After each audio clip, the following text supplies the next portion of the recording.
Sultan Abdul Hamid II menaiki takhta pada tempoh yang sukar di mana terdapatnya pergerakan-pergerakan antarabangsa dan juga nasional yang mula berusaha untuk melemahkan kesatuan Daulah Uthmaniyah.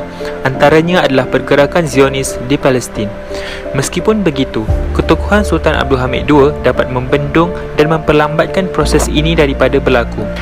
Nama penuh baginda adalah Sultan Abdul Hamid II bin Sultan Abdul Al-Majid bin Sultan Mahmud II.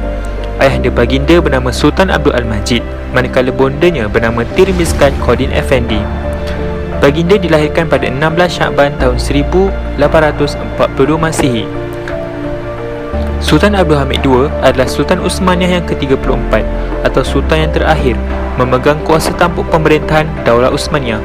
Baginda menaiki takhta pemerintahan ketika usianya hampir 34 tahun. Sultan Abdul Hamid II digambarkan oleh para penganalisis sejarah Islam sebagai seorang sultan yang cerdik dan sangat tegas dalam memerintah dan mempertahankan Islam daripada terjatuh ke tangan Zionis Yahudi.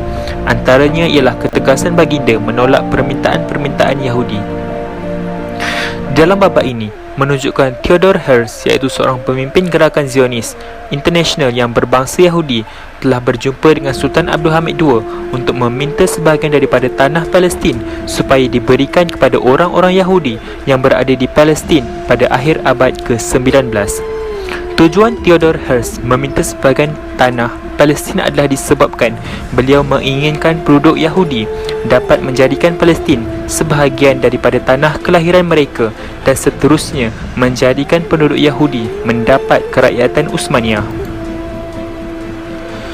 Theodor Herzl telah membuat satu tawaran kepada Sultan Abdul Hamid II dengan mengatakan bahawa Yahudi mempunyai kekuatan dari sudut keuangan negara mereka.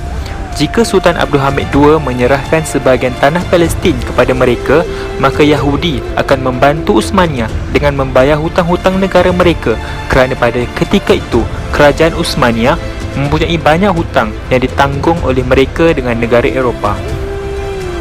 Di antara sogokan yang Herzl tawarkan kepada Sultan Abdul Hamid II ialah pertama sekali 150 juta pound sterling Inggeris khusus untuk khalifah.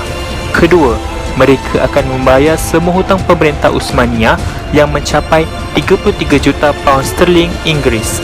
Ketiga, mereka akan membangun kapal induk untuk pemerintah dengan biayaan 120 juta franc.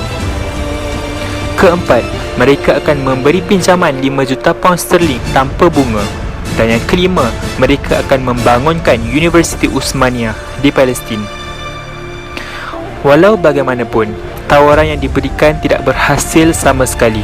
Malah, Sultan Abdul Hamid II menunjukkan pendiriannya dengan tegas menolak tawaran yang diberikan oleh pihak Yahudi. Baginda sesekali tidak membenarkan pihak Yahudi membina serta mendirikan negara Zionis di Al-Quds. Baginda juga mengatakan bahawa tanah Palestin ini bukanlah miliknya, akan tetapi milik rakyat-rakyatnya, kaum muslimin, yang mana mereka telah mendapatkan tanah tersebut dengan berjihad keluar untuk berperang dan mengobarkan nyawa serta harta benda mereka. Oleh sebab itu, Sultan Abdul Hamid II akan mempertahankan bumi Palestin itu walaupun dengan darah mereka. Baginda menentang segala usaha yang dilakukan oleh musuh untuk merebutnya. Umat Islam telah menyertai medan peperangan di Syria dan Palestin untuk berjihad. Umat Islam pada ketika itu juga mereka lebih rela mati membela kehormatan Islam daripada hidup dalam penghinaan.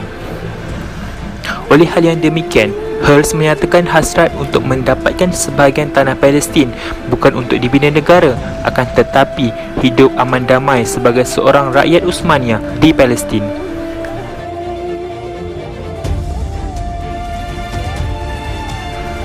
Namun demikian, Sultan Abdul Hamid II mempunyai bukti tentang rencana pembentukan negara Israel. Bukti tersebut menunjukkan bahawa terdapat lambang bendera Israel dengan dua garis di antara bintang di tengah-tengahnya. Herzl sekali lagi menipu dengan dakwaannya mengatakan itu hanyalah isyarat semata-mata, tidak membawa apa-apa maksud.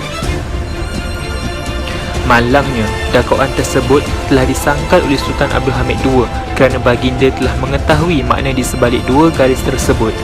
Ianya membawa maksud tanah yang dijanjikan di antara Sungai Nil Mesir dan Sungai Efrat, Iraq dengan menggambarkannya pada bendera tersebut kerana puak-puak Yahudi telah berteriak dengan yakinnya ingin membangunkan negara Zionis di antara dua sungai tersebut. Oleh itu, dengan tegasnya Sultan Abdul Hamid II, baginda telah mengusir Hearst daripada istana baginda. Baginda tidak akan sesekali membenarkan pihak Yahudi mendirikan tanah mereka di bawah kedaulatannya. Sultan Abdul Hamid II tidak begitu mudah membiarkan puak Yahudi mendirikan kerajaannya di tanah jati Palestin walaupun dijanjikan beberapa habuan dan jaminan kepadanya. Kebajikan rakyat menjadi keutamaan dan kepentingannya walaupun wujudnya permasalahan negara. Beliau yakin lagi percaya segala permasalahan negara mampu ditangani bersama dan bukanlah manis kata dan habuan kepadanya.